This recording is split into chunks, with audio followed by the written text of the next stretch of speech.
المدرسة الابتدائية 373. هذا الحارس قريب.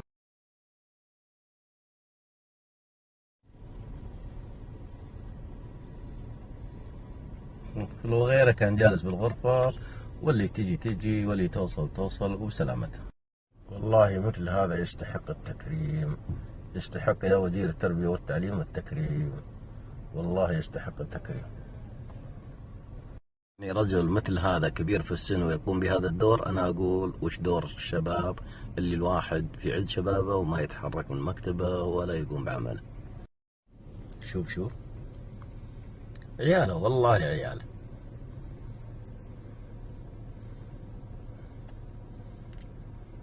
شوف طلع من الشارع هذا إلى الشارع الثاني يجيب الطالبة ذي، شوف بيوصلها إلى بوابة المدرسة.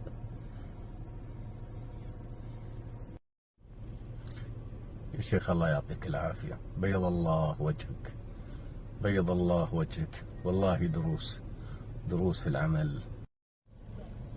شوف شلون ابتسامة للطالبات، شوف العملها، يا الله.